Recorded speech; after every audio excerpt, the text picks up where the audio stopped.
Bom dia a todos. Hoje é dia 27 de abril, uma segunda-feira, e o Evangelho de Jesus Cristo é segundo João, capítulo 6, versículo de 22 a 29. Ouçamos.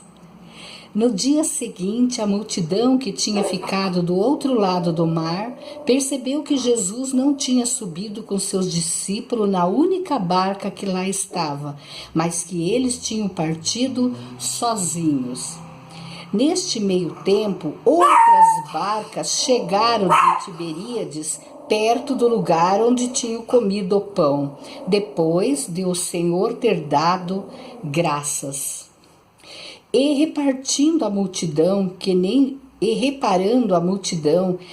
Jesus nem os seus discípulos estavam ali, entrou nas barcas e foi até Cafarnaum à sua procura.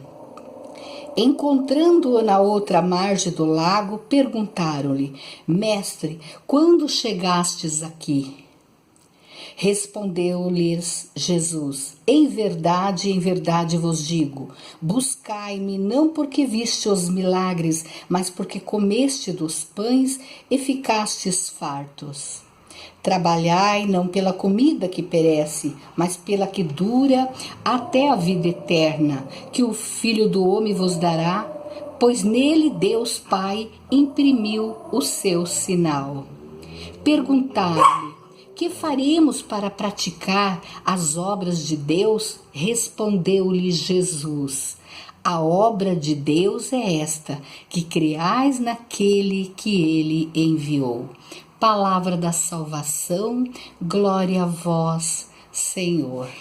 Meus amados, veja bem, Jesus percebeu que todo aquele povo estava com sede do alimento corporal.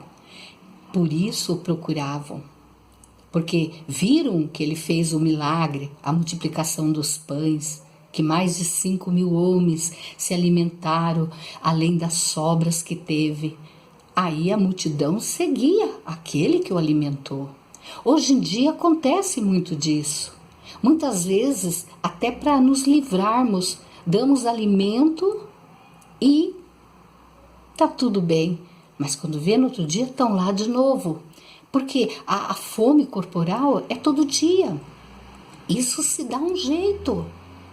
Nós temos que, além de dar esse alimento corporal aos irmãos necessitados, temos que também passar o alimento da alma, o alimento espiritual. Esse é o nosso papel. Esse é o nosso papel aqui, seguir a missão de Jesus. Aí foi perguntado lá e hoje eu pergunto a mim, a nós todos, o que fazermos para seguirmos a obra de Deus? A obra de Deus é seguir Jesus, os seus ensinamentos. Jesus é o caminho, é a verdade. E ele diz claramente que o alimento que nós precisamos é o alimento que nunca é tirado de nós. É um alimento que nos leva a viver o reino dos céus aqui, agora, e merecermos a vida eterna. E não podemos querer só para nós. Temos que preparar-nos, conhecer cada vez mais Jesus, através da Escritura principalmente, para nos apaixonarmos por Ele. Ninguém ama quem não conhece. E levar isso aos irmãos. Os irmãos precisam também conhecer esse Jesus e ver que é o caminho e a verdade para mudar de vida, para fazer novas escolhas, para ter vontade de lutar e não ficar nessa miséria humana, nessa fome que só alimenta o corpo e no outro dia quer mais e se humilha por atrás desse alimento, muitas vezes, do corpo. E essa busca por esse alimento corporal, muitas vezes, é porque falta o alimento espiritual. Eu falo por mim, quantas e quantas vezes eu busco o alimento corporal porque estou ansiosa, estou com dificuldade, estou indecisa. Mas se eu paro e falo, não, eu vou rezar, eu vou buscar Deus na palavra. Aí eu tenho que pensar também nos meus, eu chamo a minha família para rezar comigo. Agora mesmo meus netos me chamaram: vó, que hora nós vamos rezar o terço? Ontem eu rezar o terço com meus netos, o de 9 anos falou assim para mim: vó, senti uma sensação tão boa durante o terço. Ele se alimentou e se sentiu saciado. Uma criança. E nós precisamos buscar isso não sozinhos, mas primeiro com a família, com os nossos e depois com os irmãos. Há uma necessidade disso.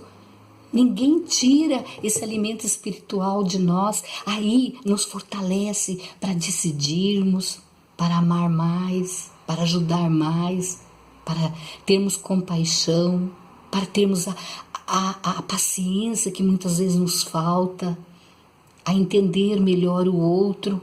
Uma vez eu li que se a gente parasse de criticar, a gente amaria mais, teria mais tempo para amar.